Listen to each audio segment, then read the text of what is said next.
علی بھائی آج کی نشست کا آخری سوال. جی جی. اکثر اوقات تبلیغی جماعت والے بھائیوں کی جانب سے ایک حدیث شریف بیان کی جاتی ہے کہ نبی کریم صلی اللہ علیہ وآلہ وسلم نے ارشاد فرمایا، اے میرے صحابہ، تم اس دور میں ہو کہ اگر دین کے 10 حصوں میں سے ایک حصہ بھی چھوڑ دو تو تم ہلاک ہو جاؤ گے.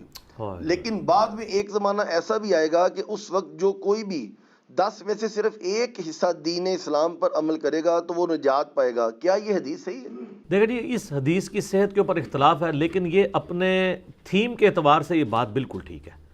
پرفتن دور کے اندر جب کوئی ڈیٹم لیول کا دین بھی پریکٹس کر لے گا وہ بچ جائے گا.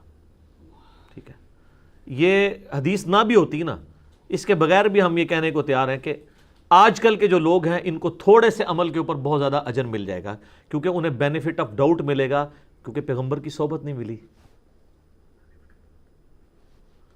پیغمبر جب دنیا میں موجود ہوتے ہیں پھر یہ تو نہیں آپ کو پتہ لگانا پڑتا کہ رفع دین منسوخ ہوا ہے یا نہیں ہوا. یہاں تو پوری زندگی اس کے اوپر لڑائیاں ہوتی ہیں، لوگ اپنی اولادوں کو آگ کر دیتے ہیں، گھروں سے باہر نکال دیتے ہیں رفع دین کرنے کے اوپر. لاکھ ان کو دکھائیں کہ بخاری مسلم میں لکھا ہے، نہیں ماننے کے لیے تیار ہوتے. لیکن پیغمبر دنیا میں موجود ہو تو کیا یہ والے جھگڑے باقی رہیں گے؟ تو صحابہ کرام کو یہ جو ایج حاصل تھا نا، اور ہمارے حق میں یہ جو کمزوری ہے یہ کریڈٹ بن گیا ہمارے لیے، ڈیبٹ ہمارے لیے کریڈٹ ہے کہ ہم اگر بیسک لیول کا دین، یہ بیسک سے مراد یہ نہیں کہ نماز روزہ بھی چھوڑ دینا ہے، نہیں، فرائض پورے کر لیں، اس لیول کی قربانیاں نہ کریں، تب بھی ہم اس لیول کا اجر اچیو کر سکتے ہیں، کیونکہ اللہ تعالیٰ نے ہم سے اگر ایک چیز لی ہے تو دوسری چیز دے دی ہے. نبی علیہ السلام کی صحبت نہ ملنا یہ کوئی چھوٹا لاس ہے کسی امتی کے لیے، کسی پیغمبر کے ماننے والے کے لیے. بعد میں آپ دیکھنے صحابہ کے درمیان جنگیں ہو گئی ہیں. بخاری مسلم میں حدیث ہے، آپ کو پتہ ہے کہ انصار کے قبیلوں نے اور مہاجرین نے آپس میں ایک چھوٹی سی بات کے اوپر تلواریں نکال لی تھی، اور وہ کس طرح کی قوم تھی آپ کو پتہ ہے، بات بات پہ لڑنے والی. نبی علیہ السلام ممبر پہ چڑھے، آپ نے صرف اناؤنسمنٹ کی کہ جاہلیت کی رسومات، بس اتنی بات کی، سب نے تلواریں واپس کر لی. لیکن جمل صفین نہروان میں تو تلواریں واپس نہیں کی ہیں، ہزاروں مسلمان شہید ہوئے ہیں. اگر حضور زندہ ہوتے تو یہ سب کچھ ہوتا؟ کبھی بھی نہ ہوتا. یہ ایک بینیفٹ ہوتا ہے، اور وہ آپ کو بینیفٹ ملتا ہے، وہ آپ سے کوئی نہیں چھین سکتا. سر صحیح مسلم میں حدیث ہے، مجھ سے سب سے زیادہ محبت کرنے والے لوگ وہ ہیں جو میرے بعد آئیں گے، اور وہ خواہش کریں گے کہ ان سے ان کی بیوی، بچے، اولاد اور ساری دولت لے لی جائے، ایک جھلک ہمیں نبی علیہ السلام کی نصیب ہو جائے. صلوات بر محمد وآل محمد، اللہم صلی علی محمد وعلی آل محمد. یہ سر مسلم شریف ہے، تو یہ صحابہ کی فضیلت میں تو نہیں ہے، بعد ہم نہیں کہتے ہمارے لیے، کاش ہم اس لیول کا ایمان حاصل کر لیں، بعد والوں کے لیے. پھر سر جو مسند احمد میں حدیث ہے، جو مجھے دیکھے اور مجھ پر ایمان لائے اسے 1 دفعہ بشارت، اور جو مجھے نہ دیکھے اور پھر بھی ایمان لائے 7 دفعہ بشارت. یہ حدیث مسند احمد میں بھی ہے، صحیح ابن حبان میں بھی ہے. بعض لوگ اس صحت کے اوپر اختلاف کرتے ہیں، شیخ زبیر صاحب، لیکن انہوں نے بھی جب مشکات میں یہ حدیث آتی ہے، یہ حدیث آتی مشکات میں آخری چیپٹر ہے اس امت کے ثواب کے بیان میں، وہ چیپٹر بھی ایک بار ذرا پڑھ کے دیکھ لیں. تو شیخ صاحب نے نا اس کے فٹ نوٹ پہ لکھا ہے یہ حدیث ضعیف ہے، لیکن صحیح ابن حبان میں اس کے ساتھ ایک اور حدیث ہے وہ بالکل صحیح ہے کہ جو مجھے دیکھے اور ایمان لائے اس کے لیے توبہ ہے، بشارتیں ہیں، اور جو بغیر دیکھے ایمان لائے اس کے لیے توبہ ہے، پھر توبہ ہے، ڈبل بشارت ہے. چلو ڈبل تو پہنچ گئے نا. اور پھر جو مسند احمد میں حدیث ہے، سنن دارمی کے اندر ہے، مشکات کے بھی اس چیپٹر کے اندر موجود ہے، المستدر للحاکم میں بھی ہے. حضرت ابو عبیدہ ابن جرح اشرم وشرم میں سے ہے نا، وہ بیٹھے ہوئے تھے تو حضور سے کہنے لگے یا رسول اللہ سب سے بہترین ایمان تو ہمارا ہوگا، کیونکہ دیکھیں ہم نے آپ پہ ایمان لائے، جہاد میں آپ کی مدد کی، اتنی قربانیاں آپ کے لیے کی. تو آپ نے فرمایا کہ نہیں، سب سے بہترین ایمان ان لوگوں کا ہے جو میرے بعد آئیں گے، جنہوں نے مجھے دیکھا بھی نہیں ہوگا تب بھی مجھ پہ ایمان لے کر آئیں گے. کیونکہ صحابہ کرام نے حضور کو دیکھ کے جو کچھ اچیو کر لیا تھا نا، ان کا لیول بہت، ان کو کبھی وسوسہ بھی نہیں آتا تھا دین کے بارے میں. صحیح بخاری میں حدیث ہے، عبداللہ ابن مسعود کہتے ہیں ہم کبھی حضور کے ساتھ کھانا کھا رہے ہوتے تھے، ہمارے نوالے سے تسبیح کی آواز آ رہی ہوتی تھی اور ہم سنتے تھے. یہ اب جس نے دیکھ لیا ہے. جابر بن عبداللہ کہتے ہیں صحیح مسلم میں کہ میں ایک سفر میں تھا، حضور کے ساتھ تھا، تو آپ نے رفع حاجت کے لیے جانا تھا. آپ نے فرمایا کہ جابر وہ جو 2 درخت ہیں نا ان کو جا کے کہو کہ نبی علیہ السلام کہہ رہے ہیں آپس میں مل جاؤ، پردہ بناؤ میرے لیے. جناب حضرت جابر کہتے ہیں میں نے درختوں کو کہا تو وہ اپنی جڑوں سمیت چلتے ہوئے یوں جڑ گئے. حضور نے پیچھے رفع حاجت کیا اور اس کے بعد آپ نے پیشاب, کہتے ہیں میں نے پیچھے سے لوٹا پکڑایا, آپ واپس آئے, آپ نے یوں اشارہ کیا واپس. سر یہ منظر جس بندے نے دیکھ لیا, یہ مسلم شریف ہے, یہ کہانی شریف نہیں ہے, اس کے ایمان میں کہیں پہ کوئی متزلزل ہو سکتا ہے وہ کبھی؟ بخاری مسلم میں حدیث ہے 1500 صحابہ نے یہ منظر دیکھا ہے کہ پانی نہیں تھا تو نبی علیہ السلام کے سامنے ایک پیالہ لایا گیا, آپ نے مبارک انگلیاں اس میں رکھی تو پانی کے چشمے جاری ہوئے. صحابہ کہتے ہیں 1500 صحابہ نے پیا, گھوڑوں کو پلایا, مشکیزوں میں بھی سٹور کر لیا, تب بھی بچ گیا. اور جابر عبداللہ کہتے ہیں واللہ یہ 1500 ہوتے, ہم 1,00,000 بھی ہوتے, وہ پانی زیادہ تھا. سر موسیٰ علیہ السلام کے عصا سے تو پتھر سے پانی نکلا تھا, یہ چھوٹا معجزہ ہے, پتھر سے تو پانی نکل آتا ہے. کوئی کہہ سکتا ہے جناب وہ پتھر ہٹانے سے نیچے سے چشمہ ہی نکل آیا ہے, انگلی میں سے کوئی پانی نکال کے بتائے تو یہ جناب معجزہ. اب جن صحابہ نے یہ معجزات دیکھے ہوئے تھے حضور کے, بخاری مسلم میں حدیث ہے چاند 2 ٹکڑے ہوتے ہوئے دیکھا. آپ علیہ السلام نے, صحیح بخاری میں آتا ہے, ایک صحابی کی پنڈلی ٹوٹ گئی, ہاتھ پھیرا, وہ کہتے ہیں مجھے یاد بھی نہیں ہے. سر یہ اس پنڈلی کے جڑنے کا کیورنگ پیریڈ جو ہے وہ 8 سے 10 ہفتے ہے, اور اس کے بعد احتیاط تو سالہ سال چلتی ہے. وہ کہتے ہیں مجھے یوں لگا ہے ابھی ٹوٹی ہی نہیں تھی. بخاری مسلم میں حدیث ہے, آپ نے فرمایا کون ہے کہ اپنی چادر پھیلائے, تو پھر وہ جو کچھ بھی مجھ سے سنے کبھی نہ بھولے. حضرت ابو ہریرہ کہتے ہیں میں نے سب سے پہلے اپنی چادر بچھا دی, آپ نے یوں ہوا میں کیا, میری چادر میں رکھا, کہا اس کو سینے سے لگا لے. کہتے ہیں اس کے بعد میں کوئی حدیث نہیں بولا, سب زیادہ حدیثیں روایت کی ہیں. سر یہ بخاری مسلم میں درجنوں معجزات ہیں. آپ مشکات میں معجزات والا چیپٹر نکالیں, جن لوگوں نے یہ سب کچھ دیکھ لیا تھا نا, ان کے لیے پھر کوئی چیز باقی نہیں رہی تھی. ہمیں اللہ تعالیٰ نے بینیفٹ اس اعتبار سے دیا کہ ہم بعد میں آنے والے لوگ ہیں, کمپنسیشن ہوگی. اور یہ کمپنسیشن نبی علیہ السلام کے مبارک دور میں بھی اس اعتبار سے تھی. صحیح بخاری اور مسلم دونوں میں حدیث ہے کہ جو قرآن کا ماہر ہے نا, وہ معزز فرشتوں کے ساتھ ہے, یعنی فرشتے اس کی صحبت کے لیے آتے ہیں. اور جو قرآن کا ماہر نہیں ہے, اٹک اٹک کر قرآن پڑھتا ہے, اس کے لیے 2 اجر ہے.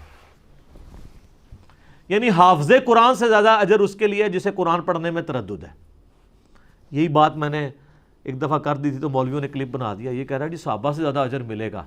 میں نے کہہ دیا تھا کہ آپ کتنے خوش نصیب ہیں کہ آپ کے پاس مصحف ہے, صحابہ کے پاس تو مصحف نہیں ہوا کرتے تھے. حضرت عثمان نے بھی چند ایک نسخے, کیونکہ وہ زبانی یاد کرتے تھے. میں نے کہا آپ دیکھیں قرآن جب دیکھ کے پڑھتے ہیں تو آپ قرآن چھونے کا ثواب, قرآن کو دیکھنے کا ثواب اور پڑھنے کا ثواب, 3 ثواب ایڈ ہوتے ہیں, جبکہ جو زبانی پڑھتے ہیں وہ ایک حصہ ہے. پھر میں نے ساتھ اس کے ساتھ ایک جملہ بولا تھا کہ اب اس کو آپ نے کمپیریزن نہیں کرانا شروع کر دینا کہ بھئی یہ اس نے کہہ دیا صحابہ سے زیادہ. یعنی میں اس اعتبار سے کہہ رہا تھا کہ اس زمانے میں یہ سب کچھ ہوتا تو آج اللہ نے آپ کو یہ فیسیلیٹیٹ کیا ہے. باقی ان کے مرتبے کو کون پہنچ سکتا ہے؟ ہمارا تو یہ کبھی دعویٰ نہیں ہے کہ ہم ان کے مرتبے کی بات کر رہے ہیں, ہم اس وقت ثواب کی بات کر رہے ہیں, مرتبے کی بات نہیں ہو رہی, یہ ذہن میں رکھیے گا. حالانکہ حدیثیں تو حضرت ابو عبیدہ والی میں نے آپ کو سنا دی کہ نبی علیہ السلام نے کن کے ایمان کی تعریف کی ہے, بعد والوں کے. پھر وہ ہمیں اکثر وہ حدیث سناتے ہیں, وہ کہتے ہیں یہ حدیث آپ پڑھیں نا جی. بخاری مسلم میں حدیث ہے کہ نبی صلی اللہ علیہ وآلہ وسلم نے فرمایا میرے صحابہ کو گالی مت دو, تم میں سے کوئی اگر احد پہاڑ کے برابر سونا خیرات کر دے تو میرے صحابہ نے جو 1 مد گندم خیرات کی تھی, آج کا 600 گرام, ½ کلو, اس کو بھی نہیں, اس کے آدھے کو بھی, یعنی 1 پاؤ کو بھی نہیں پہنچے گا. یہ ہمیں سنا رہے ہیں. ہم سے زیادہ صحابہ کرام کی کون عزت کرنے والا ہے؟ آپ لوگ تو مرضی کے صحابہ کی عزت کرتے ہو نا. خلفائے راشدین کی بھی بات کرتے ہو تو 3 تک کرتے ہو, جب چوتھے کی باری آتی ہے تو کہتے ہو وہ ہم نے شیعہ کو دیے ہوئے ہیں. ٹھیک ہے, ہم 3 کا بھی دفاع کرتے ہیں, چوتھے کا بھی کرتے ہیں. چوتھے کا زیادہ اس لیے کرتے ہیں کہ چوتھے سے آپ دستبردار ہو گئے تھے, تو جو فالٹ والا ایریا ہوتا ہے نا اسی کو زیادہ ایڈریس کیا جاتا ہے. جیسا کہ وہ بخاری میں آتا ہے نا, ایک صحابی نے تیزی سے نماز پڑھی, نبی علیہ السلام کو سلام کیا, آپ نے کہا تو نے نماز پڑھی نہیں, دوبارہ پڑھ. پھر آپ نے پوری تعلیم اس کو سکھائی کہ اس طرح کھڑا ہو, یہ ہو, جو اس میں وہ کہتے ہیں دیکھیں جس میں رفع دہن تو سکھائے نہیں ہے, اور رفع دہن وڑ جاتا ہے بیچ. بھائی جو اس کی غلطیاں تھیں وہ اس کو آئیڈینٹیفائی کی کہ تو سکون سے نماز نہیں پڑھ رہا. تو جو چیز ہوتی ہے اس کو ہائی لائٹ کرنا ضروری ہوتا ہے. باقی یہ حدیث بھی سناتے ہیں, اگر آپ لوگ صحابہ کرام کے ساتھ اتنے مخلص ہوتے ہیں, یہ حدیث تو پوری سناتے ہیں آپ یہ حدیث بھی پوری نہیں سنا سکتے. میرا چیلنج ہے, یہ کوئی بھی حدیث پوری نہیں سنا سکتے. آیت مبالغہ والی مجھے مبالغے کے چیلنج کیے، میں نے ان کو چیلنج کیا کہ مسلم شریف سے مبالغے والی جو حدیث ہے نا، وہ آپ ذرا وہ حدیث پوری پڑھ کے سنا دو. نہیں سنا سکتے. وہ لاہور کے ایک مولانا نے گلے پھاڑ پھاڑ کے میرے اوپر کیا تھا، اس میں میرا کلپ دیکھ لیں. اور میرا چیلنج ابھی تک باقی ہے، اس کے بعد وہ چیلنج پورا کر دیتے نا. جیسے ابو لہب کے بارے میں قرآن میں آیت نازل ہوئی کہ ابھی ایمان نہیں لائے گا، پکا دوست کی ہے، تو اس کے بعد بھی 10 سال ابو لہب زندہ رہا، تو ایمان لا کے تو قرآن کو جھوٹا کر سکتا تھا، نہیں، توفیق نہیں ہوئی. تو میں نے بہت بڑی بات کی ہے کہ یہ کبھی بھی آیت مبالغہ والی حدیث بیان مسلم شریف سے نہیں کر سکتے.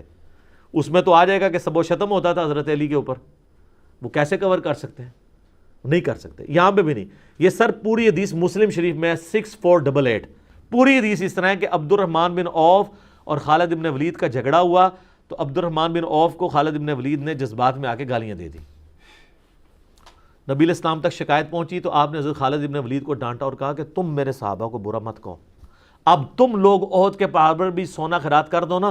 عبد الرحمن بن عوف نے جو اس زمانے میں اتنا سا گندم بھی خیرات کیا، تم اس کے برابر نہیں ہو سکتے، کیونکہ عبد الرحمن بن عوف نے مشکل وقت میں میرا ساتھ دیا ہوا ہے. اب تو گولڈن پیریڈ ہے. خالد بن ولید، عمر بن عاص، یہ وہ لوگ ہیں جو صلح حدیبیہ کے بعد مسلمان ہوئے ہیں، جب مسلمانوں کا گراف اوپر ہی جا رہا تھا. تو حضرت خالد بن ولید بھی صحابی تھے، لیکن حضور نے ان کو الگ کر دیا کہ تم لوگ احد کے برابر بھی سو. یہ انجین محمد مرزا کے بارے میں نہیں ہے، میرے بارے میں ہوتا تو مجھے یہ کہا جاتا تھا کہ 10 زمینوں کے برابر بھی خیرات کر دو. میرا تو کوئی لیول نہیں ہے. لیکن سر جو ان کا ہے وہ بھی تو کم از کم بیان کرے. وہ اس لیے بیان نہیں کرتے کہ مسلم شریف میں 6229 نمبر حدیث ہے کہ آل مروان کہا کرتے تھے ممبروں پہ بلا کے صحابہ سے کہ کہو لعن اللہ ابو تراب، ابو تراب علی بن ابی طالب پر لعنت. یہ الفاظ ہیں. وہ کہتے ہیں نہیں، سب کا ترجمہ ہے تنقید. اور بھئی الفاظ ہیں لعن اللہ ابو تراب. مجھے ایک دیوبندی مل گیا، وہ بڑا سٹرانج قسم کا نا، اسلام آباد ایک افطاری کے اندر کئی سال پہلے. کہتا نہیں وہ سب کا آپ کو پتہ نہیں. تقی عثمانی صاحب نے کتاب لکھی، میں ہو تقی عثمانی نے تھے پوری حدیثاں بھی نہیں بیچارے نے پڑھیاں. اے کھول ہم مسلم شریف، لعن اللہ ابو تراب لکھے ہی کہ نہیں؟ لعن دے لفظ نہ ہوتے منو پھاڑا کے. تو سب کا ترجمہ تنقید ہے. اچھا دوسرا یہ کہ تنقید صحابہ پہ کرنا ٹھیک ہے؟ ہاں ٹھیک ہے. حضرت علی پہ ہو رہی ہو تو، دوسروں پہ ہو رہی ہو تو آپ کو رافضی کہیں گے ہم. صاحب کا ترجمہ وہ موجود ہے. تو یہ پوری حدیثیں بھی نہیں بیان کر سکتے. تو ان حدیثوں کے تحت جس طرح آج کے دور کے بندے کے اوپر صحابہ کا احترام لازمی ہے نا، اس زمانے میں بھی لازمی تھا. آج اگر کوئی صحابہ کو گالی دیتا ہے نا، اس سے بڑا مجرم وہ ہے جو اس زمانے میں دے، اتنا مبارک زمانے میں صحبت کر کے بھی نبی الاسلام کی. کیونکہ بخاری مسلم میں حدیث ہے میری بیٹی فاطمہ بھی چوری کرے اس کے بھی ہاتھ کٹیں گے. 2 رولز نہیں ہوں گے، ایک ہی رول ہوگا. تو وہ لوگ کلپ بنانا شروع کر دیتے ہیں، چھوٹی چھوٹی باتیں نقل کر کے، جو وہ اس کو صحابہ سے بغض ہے، اس نے کہہ دیا کہ صحابہ سے زیادہ اجر ملے گا. تو یہ جو میں حدیثیں اتنی ساری پیش کی ہیں، یہ تو نبی الاسلام خود فرما رہے ہیں کہ اے ابو عبیدہ، تم سے بہتر ایمان ان لوگوں کا ہوگا جو بعد میں آئیں گے. تو کیا نبی الاسلام کے دل میں بغض تھا؟ ان لوگوں نے حدیثیں نہیں پڑھی ہوئی ہیں. ہر ایک چیز کو اس کے کانٹیکسٹ میں دیکھنا چاہیے. تو باقی تبلیغی جماعت والے جو یہ بات کرتے ہیں نا، اس حدیث کی سے درست نہ بھی ہو تب بھی یہ اپنی تھیم میں درست ہے کہ بعد والے لوگ تھوڑی سی محنت کر کے زیادہ اجر و ثواب کما سکتے ہیں. بعد والے لوگ تھوڑی سی محنت کر کے جو ہے وہ قیامت والے دن آسانی سے کامیابی حاصل کر سکتے ہیں. لیکن واللہ اس میں مرتبے کی بات کبھی نہیں ہو رہی. مرتبے تو ہم اس زمانے میں نہیں ڈیفائن کر سکتے. بخاری مسلم میں حدیث ہے میری امت میں 70,000 لوگ بغیر حساب و کتاب کے جنت میں جائیں گے. حضرت اکاشا کھڑے ہوئے، یا رسول اللہ دعا کرے میں ان میں ہوں. آپ فرمایا تم میں ہو. ایک اور صحابی کھڑا، آپ فرمایا اکاشا بازی لے گیا. حضور کے زمانے میں بھی بغیر حساب و کتاب والے لوگ سارے نہیں تھے. تو چاہیے ہے کہ آپ آج کی بات کریں، وہ اللہ کو پتہ ہے. باقی جو ان کی رسپیکٹ، وہ سارا معاملہ اپنی جگہ ہے، اس سے کسی کو انکار نہیں ہے. وہ ہمیں کسی سے سرٹیفکیٹ لینے کی ضرورت نہیں ہے. اللہ کا شکر ہے یہ وہ پلیٹ فارم ہے جہاں سے قرآن، حدیث، صحابہ کے اقوال بیان ہوتے ہیں. الحمدللہ. باقی سب لوگ تو کہانیاں کرا رہے ہیں. میں پہلا بندہ ہوں جس نے آ کے یہ آواز بلند کی ہے کہ صحابہ کے اعمال اور ان کے اقوال قرآن و حدیث کی طرح حجت ہے. ورنہ کتاب و سنت کا نام لینے والے لوگ یہ بات نہیں کرتے تھے. حنفی کرتے تھے، وہ کرتے اس لیے کہ وہ عمل نہیں کرنا ہوتا، انہوں نے صرف کہنا ہی ہوتا ہے. تو وہ آپ جتنا مرضی دعویٰ کرتا رہے صحابہ حجت، صحابہ حجت. وہ صحابہ حجت یہ کہہ رہے ہوتے ہیں کہ وہ اینٹی شیعہ بات کر رہے ہوتے ہیں. صحابہ کو حجت نہیں انہوں نے ماننا ہوتا. یہاں پہ اہل حدیث کہتے تھے ہمارے لیے صحابہ بھی حجت نہیں ہے. ہم تو نبی علیہ السلام کا فتویٰ دیکھیں گے، کبھی داڑھی کا مسئلہ اٹھاتے تھے، کبھی کچھ. میں پہلا بندہ ہوں جس نے آگے آواز بلند کی ہے کہ صحابہ کا سورس آف نالج نبی علیہ السلام ہے، صحابہ کی بات حجت ہوگی. عبداللہ بن عمر اگر مٹھی کے بعد داڑھی کاٹتے ہیں تو داڑھی کا فارم یہ ہوگا. میں نہیں کاٹتا ہوں لیکن اس فارم کو ہم لیتے ہیں. 3 ہی صحابہ ہیں جنہوں نے داڑھی والی حدیث روایت کی ہے، داڑھیاں بڑھاؤ مجھے پس کرو. حضرت عبداللہ ابن عمر، ابو ہریرہ اور ابن عباس رضی اللہ عنہم اجمعین، اور تینوں مٹھی کے بعد داڑھی کاٹتے تھے. اسی تو شیخ البانی کہتے ہیں مٹھی کے بعد داڑھی کاٹنا واجب ہے. وہ کہتے ہیں صحابہ بتا رہے ہیں کہ داڑھی کتنی ہونی چاہیے. وہ اپنا کوئی شاگرد کوئی دیکھتے تھے لمبی داڑھی والا، کہتے دونوں کہتے ہیں پکڑو انہوں باواں تو. بالکل ان کے شاگرد خود بتا رہے ہیں، ان کی بایوگرافی میں لکھا ہے، اور کٹوا دیتے تھے داڑھی لمبی. اور ان کی اپنی داڑھی تو میرے سے بھی چھوٹی ہے، آپ جا کے شیخ البانی کی تصویر لکھیں تو آپ کو پتہ چل جائے گی. تو صحابہ حجت ہیں، یہ ہم نے ہی تو پہلی بار آگے بات کی ہے. یہ ہم نے آگے کہا علیکم بسنتی و سنت الخلفاء الراشدین کے تحت جو لوگ حضرت عثمان کے خلاف کھڑے ہوئے ہیں اور آپ ان کو بانچے کھول کھول کے باغی کہتے ہیں اور کہتے ہیں وہ جی بلوائی تھے، حضرت عثمان خلیفہ راشد کے خلاف کھڑے ہوئے. تو اس کے بعد جو خلیفہ راشد ہیں حضرت علی، ان کے خلاف جو کھڑے ہوئے ہیں وہ کیا ہیں؟ وہی فارمولہ لگائے نا، پوری حدیث علیکم بسنتی و سنت الخلفاء الراشدین المہدیین، وہ پوری لگائے نا. ٹھیک ہے، تو اللہ کا شکر ہے اس پلیٹ فارم سے صحابہ کی حجیت، اہل بیت کی حجیت، ان کی تعلیمات کی حجیت ہم ہی اس کو لے کے چل رہے ہیں اللہ کے فضل سے. تو ہماری باتوں کو میں آخر میں ریکویسٹ کروں گا، میرا کوئی بھی کلپ ملتا ہے نا، بیچ میں سے جملے نہ دیکھا کریں، پوری دیکھا کریں کس کانٹیکسٹ میں بات ہو رہی ہے، پھر آپ کو اس کی انٹینسٹی سمجھ آئے گی یہ بات کیا ہوگی. اب قرآن سے آپ ایک آیت اٹھا لیں، اے نبی تم سے پوچھتے ہیں قیامت کب آئے گی، آگے الفاظ ہیں کہ جس دن تمہیں آگ پہ تلا جائے گا. اب ہمارے مہذب زمانے میں اس دور کے اندر اس قسم کا جواب مہذب جواب نہیں مانا جاتا، لیکن سر اس کے پیچھے 13 سالہ مکی قرآن ہے جس میں جب یہی سوال ہوتا ہے کہ قیامت کب آئے گی تو بتایا جاتا ہے کہ دیکھو تم قیامت کے لیے تیاری کرو. جو لوگ قیامت پہ ایمان لاتے ہیں وہ تو ڈرتے ہیں، اور تم لوگ یہی پوچھ رہے ہو، تاریخیں پوچھ رہے ہو، اس کی بجائے تیاری کرو. 13 سال تک ایک استاد یہ پڑھاتا رہے اور پھر اینڈ پہ وہ شرارت کے طور پہ سوال کرے، پھر یہی کہا جائے گا جس دن تمہیں تلا جائے گا. لیکن آپ تلنے والی آیت ہی پہلے نکال کے لوگوں کو پیش کریں تو لوگ قرآن سے بھی متنفر ہوں گے. تو میرا بھی آپ کلپ میں سے کوئی ایسا ٹکڑا کاٹیں گے جو میں نے ایک خاص مزاج میں ایک پوری گفتگو میں بات کی ہوئی ہے، اور پھر کہیں گے جی علی کیا بات کر رہا ہے. اس طرح کے تو آپ قرآن کے ساتھ بھی حدیث کے ساتھ بھی کریں تو آپ وہ کتنے لوگ متنفر ہوں گے. اس طرح نہیں ہوتا، وہ پوری ایک کانٹیکسٹ میں بات ہوتی ہے، اس میں کوئی ایک جملہ آتا ہے اور وہ جملہ اس کے اندر بالکل فٹ ان بیٹھا ہوتا ہے. بات سٹارٹ ہوئی ہوتی ہے، اینڈ ہوئی ہوتی ہے، پک اینڈ چوز کریں گے. ٹھیک ہے، یہ میں وہ بتا رہا ہوں جو پک اینڈ چوز کانٹیکسٹ کے ساتھ ہو رہا ہے وہ بھی ڈینجرس ہے. آؤٹ آف کانٹیکسٹ تو ہی ڈینجرس ہے نا. قرآن میں ہے کہ حضرت عیسیٰ ہی اللہ ہیں، لیکن اس کے شروع میں لکھا ہے لقد کفر الذین قالوا ان اللہ هو المسیح ابن مریم. یہ تو ہے آؤٹ آف کانٹیکسٹ، لیکن قرآن میں کئی چیزیں کانٹیکسٹ کے ساتھ بھی اگر آپ بیان کریں، پورے کانٹیکسٹ کے ساتھ وہ جملہ اٹھائیں، وہ ایک عام بندے کے لیے ماننا مشکل ہو جائیں گی. نماز کے قریب مت جاؤ جب تم نشے کی حالت میں ہو. اس سے لوگ یہی وزن نکالیں گے نا کہ بھی عام حالت میں آپ نشہ کر سکتے ہیں، نماز کی حالت میں نہیں. لیکن اس کے آگے پیچھے کوئی کانٹیکسٹ تو ہے نہیں ہے. کانٹیکسٹ جا کے سورہ مائدہ کے اندر ہے، یہ آیت نساء کے اندر ہے، جس میں پتا چلا ہے کہ یہ اس زمانے میں ہے جب شراب حرام نہیں تھی، آج کی ڈیٹ میں حرام ہے. تو اس طریقے سے ہم بھی کسی مزاج میں کسی ایک ٹاپک کو ڈریس کر رہے ہوتے ہیں، آواز کا اتار چڑھاؤ ہوتا ہے. جس طرح آپ کو پتہ ہے یہ FIR جس کیس پہ کاٹی گئی تھی وہ تو بات ہی کچھ اور ہو رہی تھی. ٹھیک ہے، جن لوگوں کے بارے میں ہو رہی تھی انہوں نے بھی مزاح میں اسے لیا، انہوں نے کوئی مقدمہ نہیں بارے اوپر کروایا اور ان لوگوں نے پکڑ کے کروا دیا. باقی اللہ کے فضل سے جی ہائی کورٹ نے ہماری وہ پہلی پیشی کے اوپر ہمارے خلاف جو FIR تھی نا کاٹی ہوئی، سیشن کورٹ نے تو یہاں پہ ہی ضمانت دے دی تھی، ہائی کورٹ نے بھی وہ فارغ کر دی ہے. اب وہ کیس مکمل طور پہ ختم ہو چکا ہے. اب ہمارا جوڈیشری کا جو رائٹ ہے وہ شروع ہوتا ہے. باقی انشاءاللہ میں اس کے اوپر ڈیٹیل سے امید ہے اگلی مجلس میں بات کروں گا. جو ہائی کورٹ کا ڈیسیژن آیا ہے ریسنٹلی 5 جون 2020 کو، اللہ کے فضل سے پہلی پیشی کے اوپر ہی انہوں نے کہا یہ تو میلافائڈ انٹینشن کے ساتھ کاٹی گئی ہے، اس طریقے سے کسی اوپر FIR نہیں کاٹی جا سکتی. یہ میں اشارتاً بات اس لیے کر رہا ہوں کہ کوئی اپنے علاقے میں بیٹھا ہوا اگر کوئی اس طرح کی کوئی حرکت سوچ رہا ہے یا ہمارے چاہنے والوں میں سے کسی کو غصہ ہے تو اس کا غصہ ٹھنڈا ہو جائے، اور جو دوسرے ہیں تو وہ اپنی اس حرکت سے باز آ جائیں. اب یہ ہمارے پاس ہائی کورٹ کا ایک ڈیسیژن آ گیا، اب جہاں کہیں بھی کوئی اس طرح کی کوئی کرنے کی کوشش کرے گا تو ہم اس کو کاپی وہاں پہ بھجوائیں گے، معاملات ڈائلیوٹ ہو جائیں گے. اور آپ دیکھیں یہ لوگ آپس میں ایک دوسرے پہ FIR نہیں کٹواتے، ایک دوسرے کو کافر بھی کہتے ہیں، ایک دوسرے کے پیچھے نمازیں بھی نہیں پڑھتے. آج تک آپ نے سنا ہے کبھی ایک فرقے والے دوسرے کے اوپر بڑے عالم کے اوپر کٹوائی ہو؟ اس لیے کہ ان کو خطرہ نہیں تھا. میکڈونلڈ کی وجہ سے KFC کو خطرہ نہیں تھا، اس کا آئٹم زیادہ بک رہے تھے، اس کے زیادہ بک رہے تھے. یہ بیچ میں جو البیک آ گیا ہے آج کے دور میں، ان کی وجہ سے ان کی ساروں کی نا چھٹی ہو گئی ہے، اس لیے انہوں نے یہ کام شروع کیا ہے. باقی یہ زانیں شروع ہونے لگی ہیں، اس لیے ہم اسی کو کنکلوڈ کرتے ہیں اسی کے اوپر. اللہ تعالیٰ سے دعا ہے، اللہ تعالیٰ سے دعا ہے کہ جو حق بات میں نے کہی اللہ تعالیٰ ہمارے دلوں میں راسخ فرمائے. اگر جذبات میں میرے منہ سے غلط بات نکل گئی، اللہ تعالیٰ ہمارے دلوں سے ہی معاف کر دے اور ہمیں معاف بھی کر دے. ہمیں کتاب و سنت کی تعلیمات پر عمل کر کے دوسرے بھائیوں تک پہنچانے کی توفیق عطا فرمائے.